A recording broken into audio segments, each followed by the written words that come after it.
अस्सलाम वालेकुम नाजरीन। आज पेट्रोल मेरे प्यारे पाकिस्तानियों 35 रुपये और डीजल 35 रुपये बढ़ा दिया गया है और जो यूनिट है वो 5.5 रुपये तकरीबन 6 से 7 दिन पहले जो है वो बढ़ चुकी है। डॉलर 2 दिनों में 36 रुपये बढ़ा है। 36 रुपये डॉलर सिर्फ 2 दिनों में बढ़ा है। पाकिस्तान का जो बेड़ा गर्क इन 4, 6 या 10 महीनों में हुआ है ना, मुझे नहीं लगता 75 सालों में भी हुआ होगा। इतना अदम इस्तेकाम, इतनी अफरा तफरी मुझे नहीं लगता कि जब मार्शल आर्ट लगे हैं तब हुई होगी, क्योंकि उस टाइम मुशर्रफ के दौर में तो जो हम थे, इससे पहले जो है नहीं थे। देखें जो पाकिस्तान के हालात जो आज किए जा रहे हैं, मुझे नहीं लगता इससे पहले कभी किए गए। और दुश्मन जो हैं वो ज़्यादातर अंदर है हमारी इस्टेब्लिशमेंट से लेकर हमारे सियासतदान, हमारे मुल्क के यकीन जाने दुश्मन तरीन लोग। इतनी महंगाई करने के बाद फिर तो होना ये चाहिए कि इस मुल्क में 4 पैसे बने खजाने में, कोई इकट्ठा हो खजाना भरे।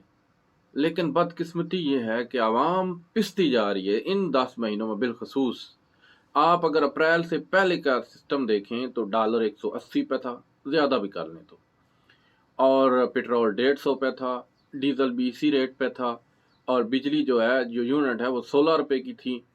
आटा जो है वो तकरीबन 50 से 55 रुपये किलो था, आज वो 130, 120 पे चला गया है। और जो बाकी भी चीज़ें हैं वो इससे हाफ रेट पे थी।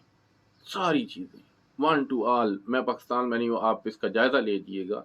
आज तनख्वाहें वहीं के वहीं हैं, गरीब जो है वो गरीब से गरीब तर होता जा रहा है और सफेदपोश बंदा जो है पिसता जा रहा है, और अपनी इज्जत जो है बचानी मुश्किल हो गई है हर बंदे को।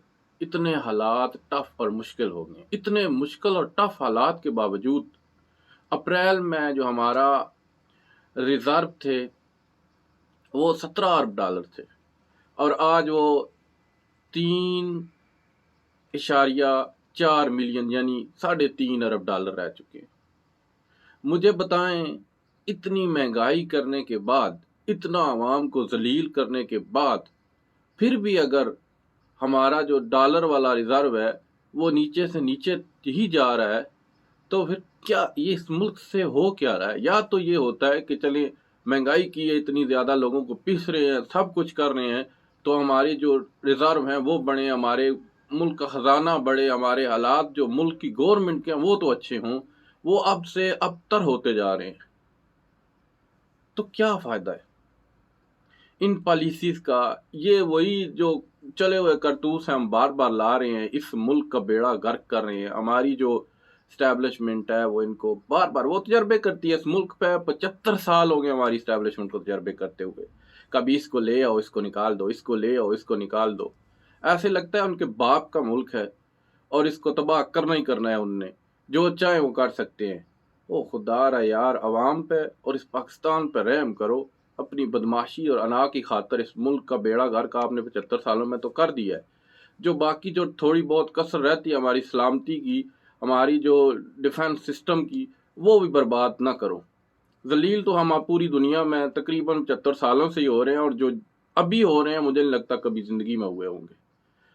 जितने भी बाहर लोग बैठे हैं उनको पता है कि कुत्ते वाली हमारी बेइज्जती इसलिए होती है कि हमारी पॉलिसीज़ ही अच्छी नहीं है।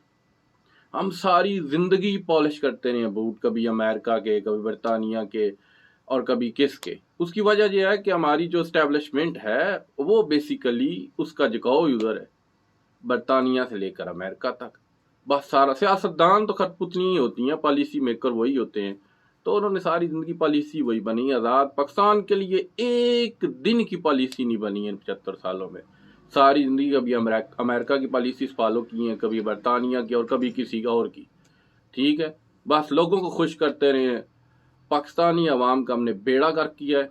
पाकिस्तानी अवाम का और पाकिस्तानी मुल्क के साथ हमने सारी ज़िंदगी वफा नहीं की। जितने भी हमारे स्टेक होल्डर हैं, मैं उनकी बात कर रहा हूँ। अल्लाह इन सब को हदायत दे اور یہ ملک کو ایک اچھی پٹری پہ چڑھائیں اور اس پہ چلاتے رہیں، نہ کہ تھوڑی دیر چلائیں اور پھر اتار دیں، چلائیں اور پھر اتار دیں۔ تو خدا را عوام سے بھی میں درخواست کرتا ہوں کہ اپنی ووٹ کا جو استعمال ہے وہ پلیز کسی چاچے مامے یا کسی راجے چودھری یا وڈیرے یا کسی راٹھ کے کہنے پہ نہ دیں، اپنے ضمیر اور اپنے نمائندے کو دیکھ کے دیں۔ اللہ آپ کو خوش رکھے اور اللہ آپ کا حامی و ناصر ہو۔ پاکستان زندہ باد۔